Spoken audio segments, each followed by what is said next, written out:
اللہ الرحمن الرحیم۔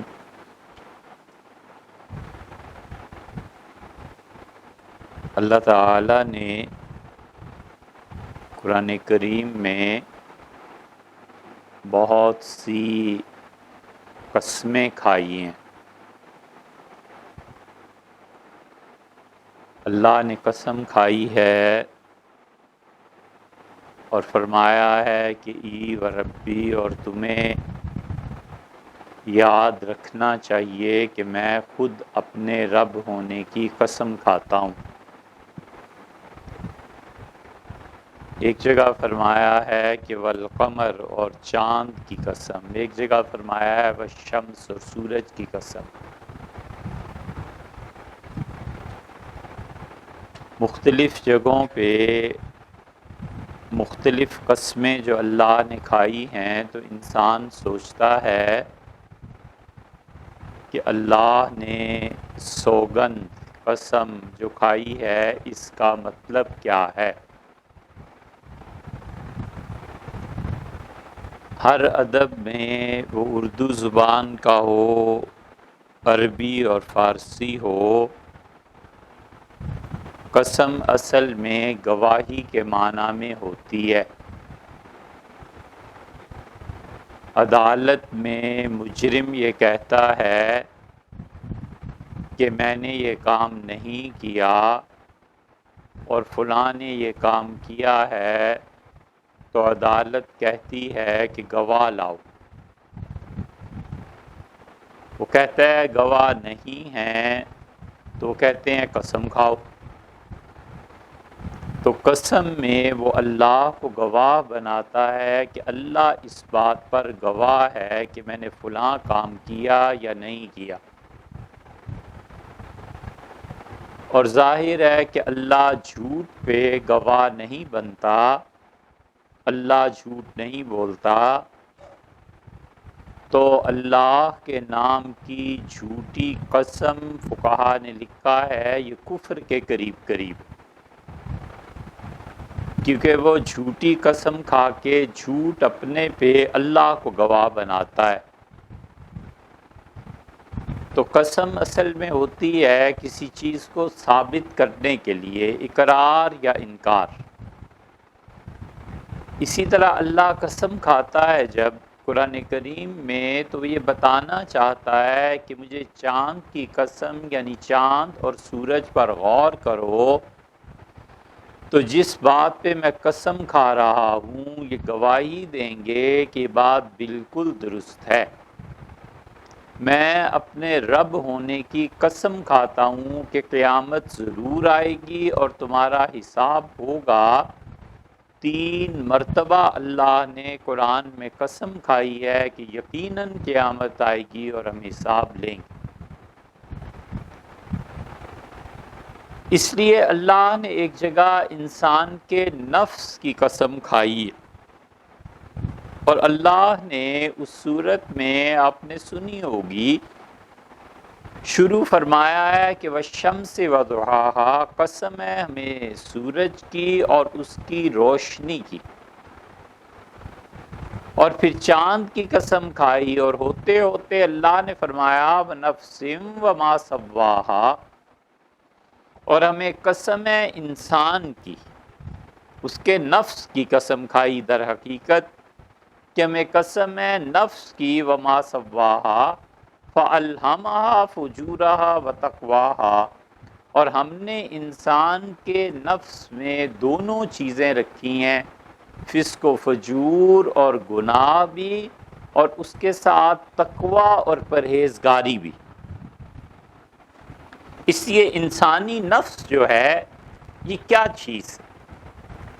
ایک ہے انسان کا جسم، اس کے ذریعے وہ کام کرتا ہے، کھاتا ہے، چلتا ہے، دیکھتا ہے۔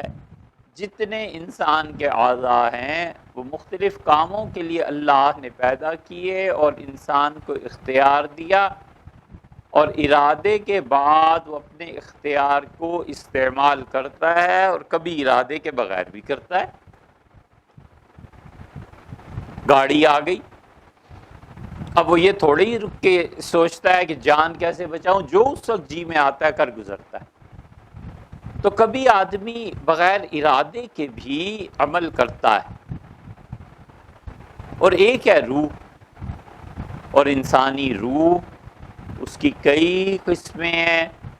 ایک روح وہ ہے جو انسان کو زندہ رکھے ہوئے ہے اور اس کے اثر کی وجہ سے سوتے میں بھی سانس لیتا ہے، سوتے میں بھی انسان اپنے آپ کو کسی جہان میں محسوس کرتا ہے، کوئی چیز کاٹ لے تو اٹھ کے بیٹھ جاتا ہے، ٹھنڈک اور گرمی دونوں کا احساس رہتا ہے۔ ایک روح یہ ہے۔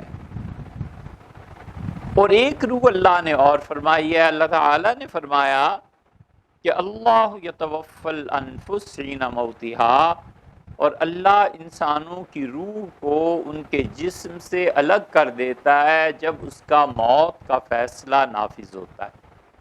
واللتی لم تمت، اور جن کے متعلق اللہ کا فیصلہ ہے کہ انہیں ابھی موت نہیں دینی، فی منامہا، تو ان کی موت، ان کے روح، ان کے شعور کی معطلی ہو جاتی ہے جب وہ سوتا ہے۔ اور سوتے میں بھی یہ بتایا قرآن نے کہ آخری چیز جس سے وہ غافل ہوتا ہے وہ سماعت ہے۔ سننا ختم ہو جاتا ہے تو سو جاتا ہے۔ یہ نہیں کہا کہ دیکھنا، آدمی بسا اوقات دیکھ رہا ہوتا ہے، سمجھ رہا ہوتا ہے کہ کیا ہو رہا ہے، اور شدید غنودگی آتی ہے اور آواز کا سلسلہ منقطع ہوا اور وہ سو گیا۔ ٹی وی چل رہا ہے، کچھ بھی ہو رہا ہے۔ اللہ نے فرمایا ہم نے جس انسان کو موت نہیں دینی ہوتی، جب نیند آتی ہے تو اس کے شعور کو معطل کر دیتے ہیں۔ یہ انسانی شعور ہے جو پھر پرواز کرتا ہے، انسان سے سینسز اس کی ختم ہوتی ہیں، اور پھر اس کا شعور کبھی جنت میں، جہنم میں۔ اس شعور پہ ٹائم اینڈ سپیس اس کی کوئی حیثیت نہیں ہوتی، وہ زمانے کو کراس کرتے ہوئے چلا جاتا ہے، ہزاروں سال بعد جو چیز آنی ہے اسے دیکھ لیتا ہے، جنت میں کب پہنچے گا، مرے گا، پتہ نہیں قیامت کب آئے گی، اور اپنے آپ کو جنت میں دیکھتا ہے۔ کبھی کبھی اپنے دادا کو دیکھتا ہے، سوچتا ہے کہ دادا کو گئے ہوئے دنیا سے تو 50 سال ہو گئے، یاد بھی نہیں ہے کیسی شکل و صورت، لیکن آج والد آئے، آج دادا آئے، آج فلاں ملے، اور 20 سال پرانی چیزیں، تو یہ شعور ٹائم اینڈ سپیس کی گرفت سے نکل جاتا ہے۔ ایک چیز ہے انسان کے اندر میں، اس کا نفس، اور حکماء کہتے ہیں جن کو اللہ تعالیٰ نے منطق اور فلسفہ اور ان چیزوں سے نوازا تھا، وہ کہتے تھے کہ انسانی روح سارے جسم کے ایک ایک ذرے میں پروئی ہوئی ہے۔ زندہ انسان کا 1 انچ سینٹی میٹر کے برابر بھی حصہ روح سے الگ نہیں، کیونکہ جس جگہ پہ بھی فرض کر لو سوئی چبو دیں تکلیف ہوتی ہے، ہر جگہ روح جاری و ساری ہے۔ اللہ تعالیٰ حفاظت فرمائے، اگر فالج کسی کو ہو جائے تو پھر اس جگہ سے روح گویا ہٹ جاتی۔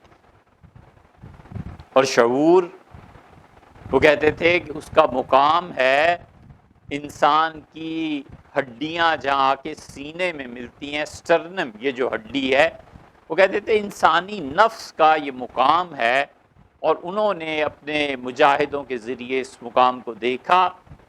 یہ انسانی نفس جو ہے اللہ نے اس کی بھی قسم کھائی ہے، اور اللہ نے کہا کہ ہم نے انسان کے نفس میں فَأَلْهَمَهَا فُجُورَهَا، ہم نے شدید اپنی نافرمانی کا جذبہ بھی رکھا ہے، وَتَقْوَاهَا، اور شدید اپنے قرب کی خواہش، تقوی، اللہ سے ڈرنا دونوں رکھے۔ اگر خدا انسان کے نفس میں اپنی نافرمانی اور اس کی شدید خواہش نہ رکھتا تو امتحان ہی نہ ہوتا۔ امتحان ہے ہی یہ کہ دل چاہتا ہے کہ خدا کی نافرمانی کرے، اس کے باوجود کنٹرول کرتا ہے۔ اسی لیے اللہ نے فرمایا کہ وَنَهَا النَّفْسَ عَنِ الْهَوَىٰ، اور لوگوں تم میں سے جس آدمی نے اپنے نفس پہ یہ پابندی لگائی کہ وہ اللہ کی نافرمانی میں نہیں کرنے دوں گا یا نہیں کرو گے، فَإِنَّ الْجَنَّةَ هِيَ الْمَأْوَىٰ، اس کا ٹھکانہ یقیناً جنت۔ اسی لیے قرآن بار بار اس بات کو ریئلائز کرواتا ہے کہ تمام انسانوں میں ایک چیز جو انہیں گمراہ کرتی ہے شیطان، اور ایک چیز انسان کا اپنا نفس ہے۔ اس نفس پہ قابو پائے اور اس نفس کو رام کرے اور اس نفس کو کچلے، اور جب نفس کو نہیں کچلتا اور نفس کی خواہش غالب آتی ہے تو یہ نفس کی خواہش کا غلبہ اسے کسی بھی سمت لے جا سکتا ہے۔ قومیں تباہ ہو جاتی ہیں، ملک برباد ہو جاتے ہیں۔ پرانے روما کی آپ ہسٹری پڑھیں تو اپنی ملکہ اور کس کس کو خوش کرنے کے لیے وہ بھوکے شیر اسٹیڈیم میں چھوڑ دیتے تھے اور قیدی لائے جاتے تھے اور پھینک دیے جاتے تھے، اور قیدیوں کو، انسانوں کو، جانور اور درندے چیر پھاڑ کر رکھ دیتے تھے۔ یہ منظر بس دکھانے اور خوش ہونے کے لیے یا کسی کو خوش کرنے کے لیے، یہ انسانی نفس کی پیروی ہے کہ وہ یہ کام کراتا ہے۔ اسی لیے اللہ نے 3 جگہ پر اس کی مذمت فرمائی، اور اللہ نے کہا کہ فرائیت من اتخذ الہہ ہوا، تم نے کبھی اس شخص کی حالت پہ غور کیا ہے جس نے اپنے نفس کی خواہش کو اپنا خدا بنا لیا؟ یعنی جس طرح اللہ کی اطاعت کرنی چاہیے تھی، اس طرح وہ اپنے نفس کی اطاعت کرنے لگا۔ جیسے اللہ کا حکم ایک مومن شریف آدمی کو ماننا چاہیے، اس طرح وہ اپنے نفس کی بات ماننے لگا۔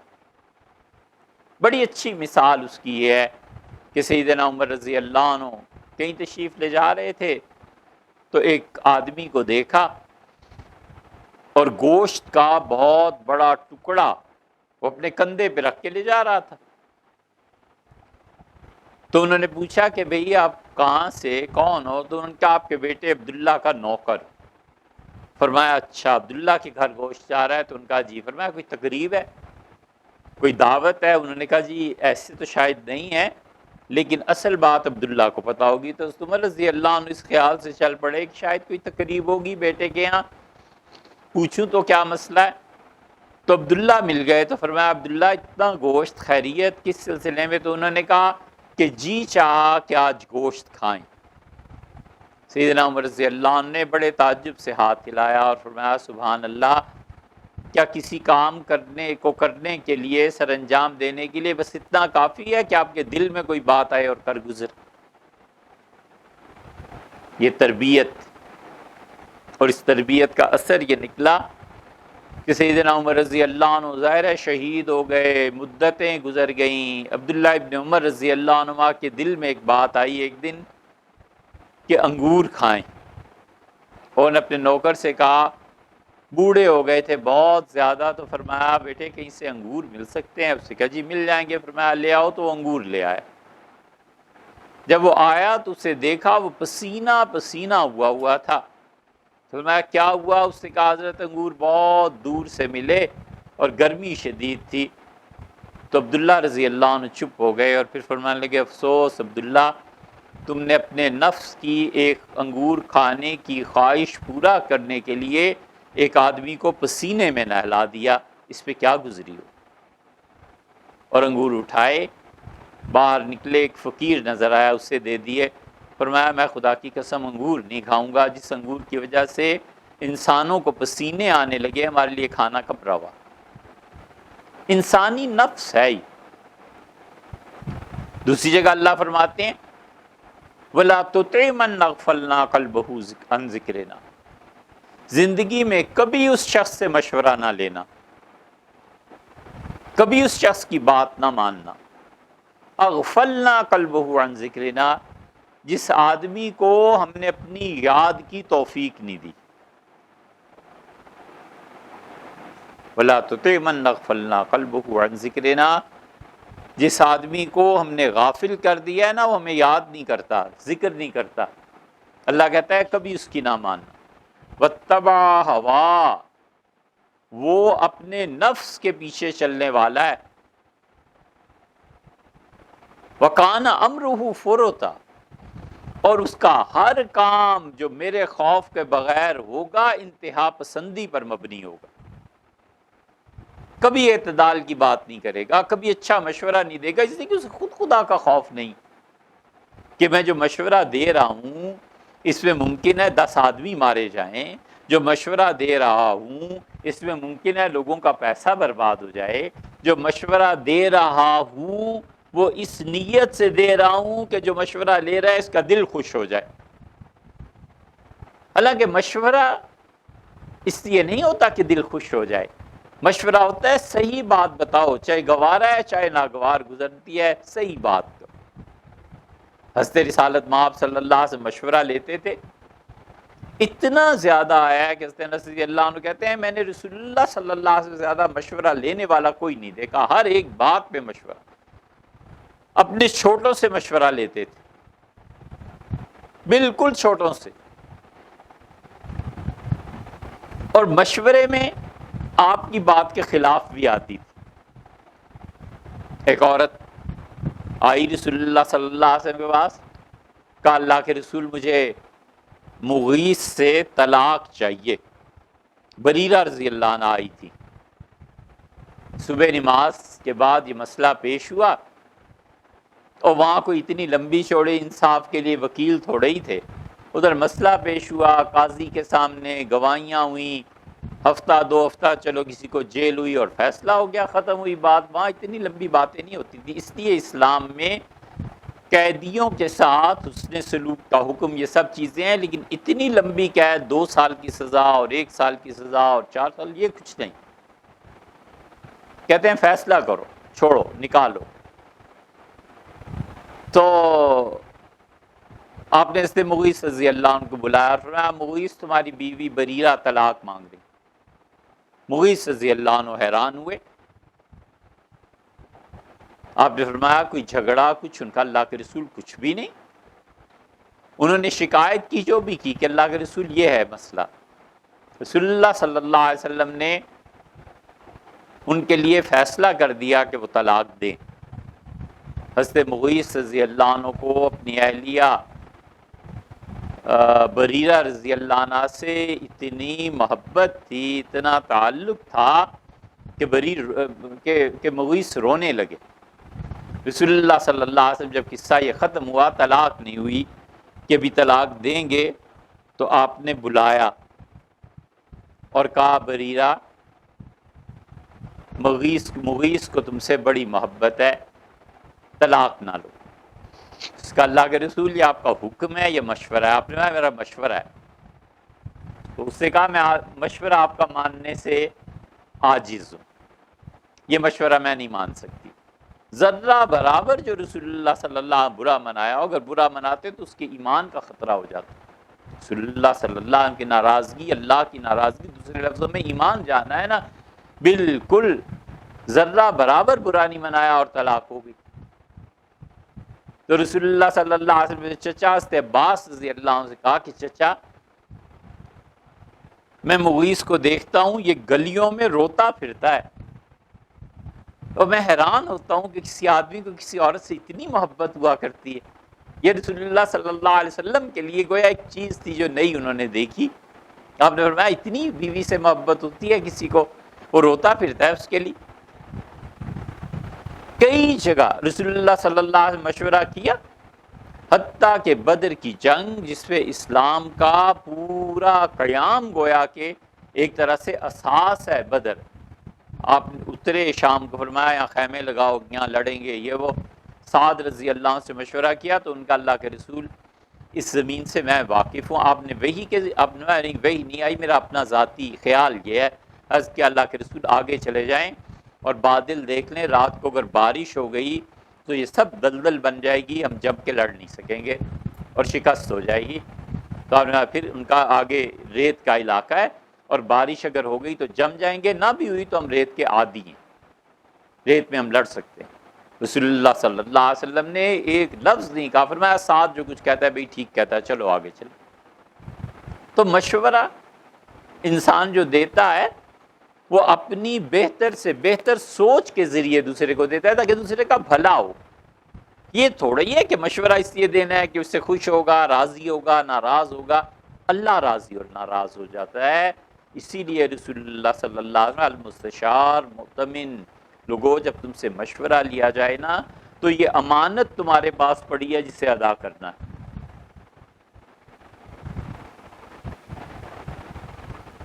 اس حد تک کہ خاتون آئیں، عرض کیا اللہ کے رسول 3 آدمیوں نے مجھے شادی کا پیغام بھیجا ہے، میرا رشتہ آیا ہے 3 جگہ سے، فیصلہ مجھے ہی کرنا ہے، تو آپ ارشاد فرمائیں کس سے؟ تو رسول اللہ صلی اللہ علیہ وسلم پوچھا کس کی؟ ان کا فلاں سے فلاں سے۔ آپ نے فرمایا اس سے تو نہ کرنا، یہ مشورہ تھا نا۔ آپ نے فرمایا یہ تو اتنا زیادہ غصے کا تیز ہے کہ لاٹھی کندھے سے نیچے نہیں رکھتا، میں بالکل اس سے شادی نہ کرو۔ اور دوسرے کے متعلق فرمایا کہ اتنا بخیل ہے کہ جیب میں ہاتھ نہیں ڈالنے دیتا۔ اور تیسرے رشتے کے متعلق رسول اللہ صلی اللہ علیہ وسلم یہ دونوں سے اچھا ہے، اس سے ہو سکتی ہے تمہاری شادی، یہ ٹھیک ہے اگر کر لو۔ یہ مشورہ ہے، یہی ہوتا ہے۔ اللہ کہتا ہے وَلَا تُطِعْ مَنْ أَغْفَلْنَا قَلْبَهُ عَنْ ذِكْرِنَا، وہ آدمی جو ہمیں یاد نہیں نہ کرتا، اس آدمی کی کبھی نہ ماننا۔ ہم نے اس کے دل کو اپنی یاد سے غافل کر دیا، یعنی توفیق ہی نہیں بخشی۔ وَاتَّبَعَ هَوَاهُ، وہ اپنے نفس کی پیروی کرے گا۔ وَكَانَ أَمْرُهُ فُرُطًا، اور اس کا کام حد سے بڑھا ہوا ہوگا، حد سے بڑھا ہوا کام۔ اعتدال ہے نہیں زندگی میں۔ جب اعتدال نہیں ہے اور سوچ حد سے بڑھی ہوئی ہے تو مشورے میں بھی تو وہی سوچ ہوگی نا کہ یوں کر دو، یہ کر دو، یہ بغیر سوچے کہ اگر یہ کر دیا تو اس کے بعد جو نتائج اس کے آئیں گے اسے کون سنبھالے گا، ان نتائج کو کون برداشت کرے گا۔ اس لیے قرآن کہتا ہے، تیسری جگہ بھی اللہ تعالیٰ نے فرمایا، اللہ نے فرمایا جو اپنے نفس کی پیروی کرتا ہے اضلہ اللہ علی علم، ایسا شخص علم کے باوجود گمراہ ہو جاتا ہے۔ اللہ نے فرمایا ہم علم کے باوجود اسے گمراہی کے راستے پر چھوڑ دیتے ہیں، یہ نفس اتنی شرارت کرتا ہے۔ اضلہ اللہ علی علم، اس لیے انسان کا نفس جب آئے تو اتنا شریر خیر میں آتا ہے۔ وَتَقْوَاهَا، اللہ نے فرمایا اور ہم نے انسانی نفس میں تقوی بھی رکھا ہے، اور تقوی اس کمال کی چیز اللہ نے رکھی ہے کہ اس سے اللہ کا قرب حاصل ہوتا ہے۔ انبیاء علیہ الصلوۃ والسلام امام تھے متقی حضرات کے، جتنا جتنا پھر خدا کے ساتھ تعلق بڑھتا ہے اتنا ہی اتنا انسان کی سوچ بدلتی ہے، اور انسان سب کچھ وہ ہے جو وہ سوچتا ہے۔ بس 2 لفظوں کی بات ہے۔ اس لیے شریعت سب سے زیادہ زور اس پر دیتی ہے کہ تم سوچتے کیا ہو، اسی لیے وہ ذہنی آوارگی سے بچاتی ہے، وہ ذہن کی تربیت کرتی ہے اور حدیث نفس سے منع کرتی ہے۔ حدیث عربی میں کہتے ہیں بات کرنے، اپنے نفس سے گناہ کی بات کرنے سے شریعت پابندی لگاتی، وہ کہتی ہے یہ سبق سیکھو، جب بھی اپنے دل سے گناہ کی بات کرنی پڑ جائے اور سبق یاد آ جائے فوراً اس کو ختم کرو، کچھ اور سوچنے لگو، کچھ اور کام کرنے لگو۔ اپنے آپ کو اس سے روکو کہ تم اپنے نفس سے گناہ کی بات کرو۔ مثلا ایک چور ہے، سوچتا ہے چوری کروں، پھر وہ سوچ رہا ہے کہ اب کیسے چوری کروں، کس کے گھر چوری کروں، کون کون سے ہتھیار لے جاؤں۔ اچھا ممکن ہے ان کے گھر میں کتا رکھوالی کے لیے رکھا ہو تو کتے پہ قابو کیسے پاؤں، یہ اب سوچ رہا ہے نا سارا۔ جب سوچ رہا ہے شریعت کہتی ہے اسے کاٹو، یہ ذہنی آوارگی ہے، اس سے تمہاری سوچ خراب ہو جائے گی۔ جب سوچ خراب ہو جائے گی تو تم پازیٹیو کام نہیں سوچ سکو گے، نتیجہ یہ کہ عمل تمہارا خراب ہو جائے گا۔ شریعت اس کو جڑ کاٹتی ہے، یہاں سے اکھیڑتی۔ اس لیے اللہ تعالیٰ اپنی پناہ میں رکھے جو آدمی کسی بھی فیلڈ میں جو پہلا گناہ کرتا ہے نا، یہ اس سے پوچھو کہ اس سے کیا مصیبت پڑی ہوئی ہوتی ہے، بار بار سوچ ٹوٹتی ہے اور بنتی ہے، نفس کی کشمکش جاری رہتی ہے، کروں نہ کروں، کروں نہ کروں، نفس کہتا ہے کرو، دل کہتا ہے نہ کرو، اللہ کا خوف کھینچتا ہے، معاشرہ کھینچتا ہے، پابندیاں کھینچتی ہیں، اور جب کر گزرتا ہے ایک بار تو کہتا ہے یا رب معاف کر، توبہ ہے میری جو آئندہ میں کروں۔ یہ ہے وہ چیز جو حدیث نفس ہے۔ اور پھر اگر آدمی بار بار باتیں کرتا رہے اپنے نفس سے گناہ کی، تو پھر تو وہ گویا یوں سمجھ لیں کہ سی ڈی پڑ گئی، کلپ لگ گیا، کوئی اور نام دے دیں اس کا جو آج کل کی ٹیکنالوجی میں ہے، سم لگ گئی نا، بس اب عمر کے ساتھ ساتھ وہ سم کام کرتی ہے، اب عمر ایسی آتی ہے کہ اللہ کا خوف آنا شروع ہوتا ہے، آدمی کہتا ہے یار نہیں یہ کام کرنا، اللہ اللہ معاف کر، جو کچھ ہوا، وہ سم جان نہیں چھوڑتی، وہ سوچ جان نہیں چھوڑتی، اور پھر سوچ کہتی ہے چوری کرو، پھر کہتا ہے نہیں کرنی، پھر کہتی ہے چوری کرو۔ یہ کیا ہے؟ یہ اس حدیث نفس کا، اسی لیے پرانے زمانے میں جو بچوں کو پڑھاتے تھے اسکولوں میں، جو تعلیم مسلمانوں کے مدارس میں ہوتی تھی، وہ اس پہ زور دیتے تھے، کہتے تھے بیٹے اپنے نفس، اپنے جی کے ساتھ گناہ کی بات نہیں کرتے، غلط بات ہے، اس کو جڑ سے اکھڑو، ذہنی آوارگی، ذہن آوارہ نہ رہے۔ اللہ تعالیٰ فرماتے ہیں کہ نفس وما سواہا فالہمہا فجورہا وتقواہا، اور انسان کے نفس کی قسم ہے ہمیں، جس میں ہم نے شدید اپنی نافرمانی کا جذبہ بھی رکھا ہے اور شدید اللہ کا خوف کا جذبہ بھی رکھا ہے۔ اگر نفس میں یہ جذبہ نہ ہو تو امتحان کس بات کا؟ امتحان اسی کا ہے کہ وہ جو اللہ کی نافرمانی ہے اسے شکست دینی ہے، اور اللہ کے ساتھ تعلق کا جو جذبہ ہے اسے ابھارنا ہے، اسے غالب کرنا۔ اسی لیے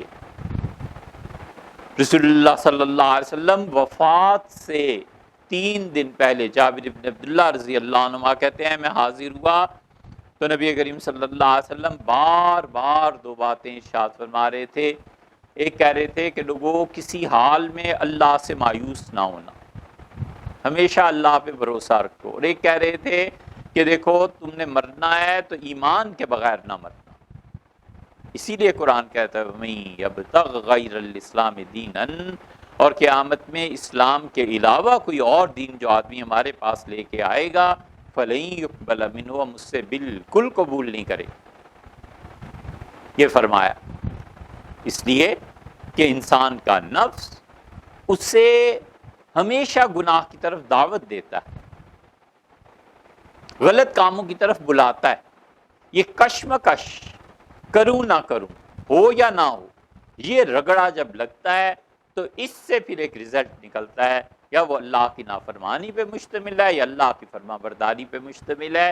اس لیے انسانی نفس میں جو چیزیں جن پہ قابو پانا چاہیے در حقیقت 3 ہی چیزیں ہیں، اور سب سے پہلی چیز غصہ ہے۔ غصہ انسان کو برباد کرتا ہے۔ پہلی چیز انسان کے نفس سے جو جڑ سے پھوٹتی ہے وہ غصہ ہے۔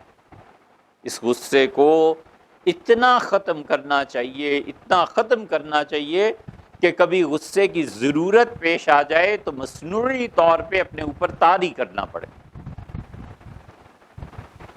یہ انسانی نفس حقیقت میں یہ بات یاد رکھنے کی ہے، اس پہ کوئی قابو نہیں پا سکتا، بڑا مشکل ہے، ناممکن حد تک مشکل ہے۔ یہ اتنا بفرا ہوا ہے، اتنا سخت جان ہے انسانی نفس، اس سے شدید ٹکراؤ ہوتا ہے اللہ کی محبت کا، اور اللہ کی محبت اس کی کنورژن کرتی ہے، اللہ کی محبت اسے بالکل تبدیل کر دیتی ہے، اتنا تبدیل کر دیتی ہے جیسے ایک رنگ ہے اور اس کے سامنے اس کا کاٹ آ جائے تو کاٹ اس رنگ کو تبدیل کر کے رکھتے، جیسے لکڑی ہے اور اس کے سامنے آگ آ جائے اور لکڑی اس آگ میں جل جائے اور آگ جلا کر لکڑی کو راکھ کر دے، پہچان نہ سکے، جیسے آگ ہے اور لوہا ہے، اور آگ خدا کی محبت کی اسے اتنا تپا دے کہ آنے والا دیکھنے والا لکڑی کی آگ اور لوہا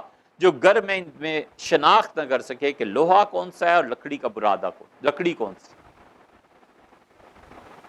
نفس انسانی اس کی کا ٹکراؤ اللہ کی محبت کے ساتھ جب ہوتا ہے پھر ایسے ہوتا ہے۔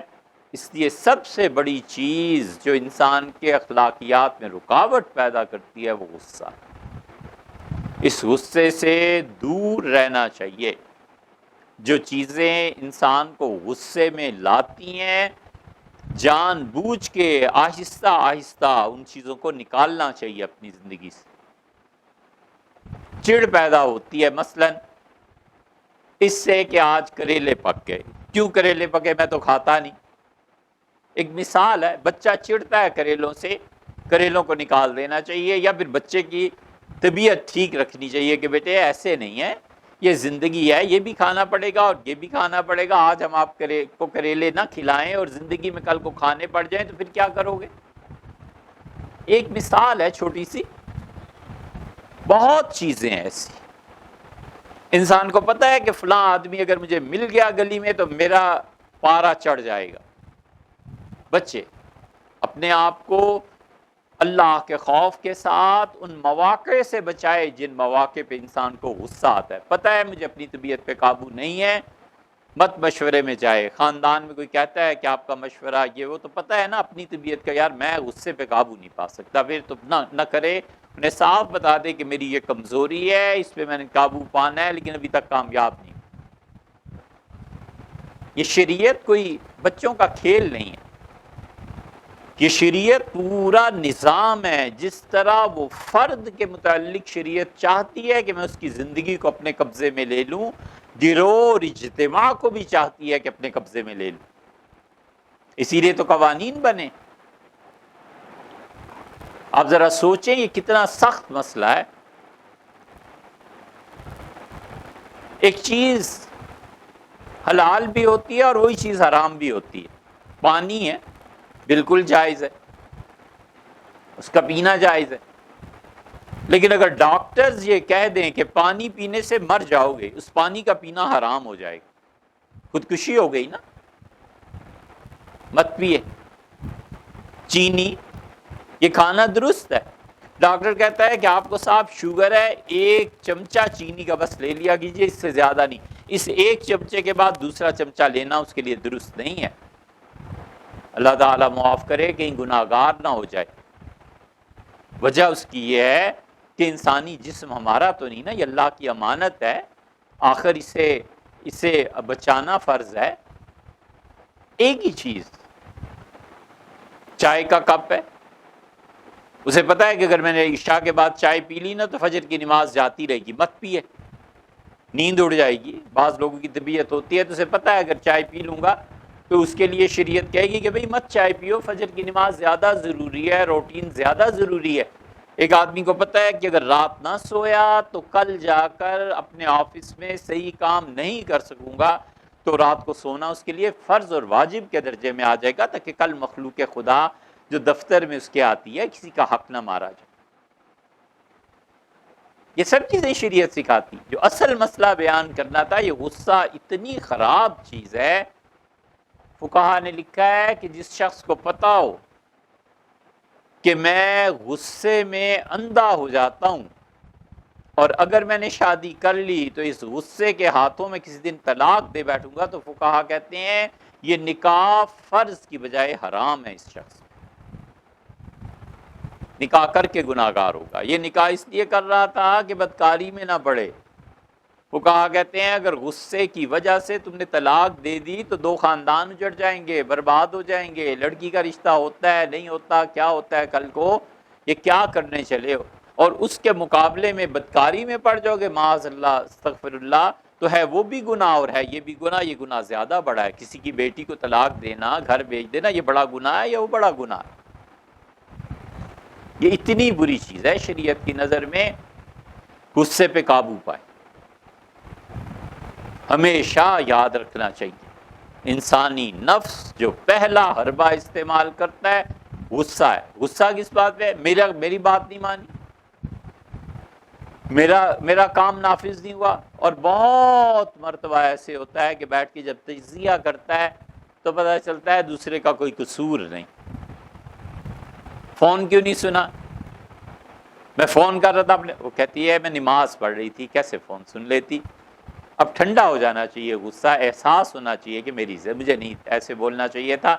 اللہ کا حق ہے نماز پڑھنا، آخر اس کو کچھ وقت ملنا چاہیے تھا، یہ چیز ہونی چاہیے کہ وہ عبادت کرے. کوئی آدمی سو گیا ہے، حضور اقدس صلی اللہ علیہ وسلم اتنا خیال کرتے تھے نیند کا، اتنا خیال کرتے تھے. اس لیے گھروں میں بچے اٹھتے ہیں، ہنگامہ ہو رہا ہے، شور ہو رہا ہے، باورچی خانے میں چلے گئے، اب پانی پی رہے ہیں، گلاس کیسے رکھ رہا ہے، چل کیسے رہا ہے پیدل، دوسروں کی نیند اکڑ رہی ہے. ماں جان جاتی ہے کہ بیٹا اٹھ کے اب باورچی خانے میں گیا ہے پاؤں کی چھاپ سے. یہ ساری باتیں بچوں کی، انسان کی تربیت میں شامل ہیں. خواتین اگر سن رہی ہیں تو انہیں سمجھانا چاہیے اپنی اولادوں کو. رسول اللہ صلی اللہ علیہ وسلم رات کو آتے تھے گھر واپس، مسجد نبوی میں دیر تک مشورہ رہتا تھا، جہاد کا مشورہ، لوگوں کو جانے کا مشورہ، دین کی طرف کس قبیلے کو بلانا ہے اس کا مشورہ. کبھی کبھی تورات اور انجیل کی جو چیزیں ہیں رسول اللہ صلی اللہ علیہ وسلم صحابہ رضی اللہ عنہ کو بٹھا کے سمجھاتے تھے کہ یہاں یہ ہے، تورات میں یہ ہے، تورات میں یہ. ام المومنین سے عائشہ رضی اللہ عنہ کہتی ہیں گھر تشریف لاتے تھے اور سلام کرتے تھے سب سے پہلے گھر میں داخل ہو کے اتنی آہستہ آواز سے کہ اگر ہم میں سے کوئی جاگ رہا ہوتا تھا تو جواب دے دیتا تھا، سو رہا ہوتا تھا تو آنکھ نہیں کھلتی، بس اتنا سلام. اور سلام پہ اگر کوئی جواب دے دیتا تھا تو پھر پوچھ لیتے تھے کہ کچھ کھانے کو ہے. اور اگر ہم سو رہے ہوتے تھے تو ہم رسول اللہ صلی اللہ علیہ وسلم کے لیے دودھ رکھ دیتے تھے ایک جگہ پہ کہ نبی کریم صلی اللہ علیہ وسلم آئیں تو آپ کی اونٹنیاں تھیں مدینہ منورہ سے باہر، چراگاہ تھی اس میں پلتی تھیں اور شام کو دودھ اس کا آ جاتا تھا. تو جو مہمان رسول اللہ صلی اللہ علیہ وسلم کے ہوتے تھے ہم دودھ بس بھیج دیتی تھی، دودھ پی کے وہ سو جاتے تھے. اگر بچ جاتا تھا مہمانوں سے تو ہم رکھ دیتے تھے اور رسول اللہ صلی اللہ علیہ وسلم آ کے دودھ پی لیتے تھے. اور اگر دودھ نہیں رکھا ہوتا تھا تو پھر نماز پڑھنے لگتے تھے اور کبھی کبھی لیٹ جاتے. بس عائشہ رضی اللہ عنہ کہتی ہیں رویدن آہستہ آہستہ پاؤں رکھتے تھے کہ کہیں میری نیند خراب نہ ہو جائے. اس سے پتہ چلتا ہے کہ حضرت عائشہ رضی اللہ عنہ سے رسول اللہ صلی اللہ علیہ وسلم کو محبت کتنی تھی کہ آہستہ آہستہ گھر میں پاؤں رکھتے تھے کہ کہیں اہلیہ کی، بیوی کی اور عائشہ رضی اللہ عنہ کی نیند نہ اکھڑ جائے. یہ سب کیا ہے؟ یہ شریعت سکھاتی ہے کہ اپنی میں کو ختم کرنا، اپنے آپ کو ختم کرنا. غصہ اگر کرنا ہے تو پہلے سوچ تو لے کہ آخر غصہ کس بنیاد. ممکن ہے ان کے پاس کوئی دلیل ہو، ممکن ہے وہی حق پہ ہو، ممکن ہے وہ سچائی مجھے پتہ چل جائے تو میں بھی اس کو تسلیم کر لوں کہ ہاں بھی یہ بات بالکل ٹھیک. بہت سی چیزیں ایسے ہوتی. اس لیے انسانی نفس میں سب سے پہلی چیز جو تباہ کن ہے یہ غصہ ہے. اور دو بیماریاں اور ہیں انسانی نفس کی، اور اس کی اچھائیاں اور خوبیاں بھی ہیں، انشاءاللہ آئندہ جمعے کو بیان کریں. ایک بات یہ ہو گئی، اور دوسری بات 18 تاریخ، جی ہاں 18 تاریخ کو اتوار آ رہا ہے نا، دیکھ لیں 20 تاریخ کو اتوار کو. بس آپ کو دعوت کا یاد دلانا ہے کہ آپ بھی ہمارے یہاں تشریف لائیے، دوپہر کا کھانا بھی کھائیے اور جو کچھ ہمارا چھوٹا سا ایک ادارہ ہے اس کو بھی آپ دیکھیے. اللہ تعالیٰ توفیق بخشے.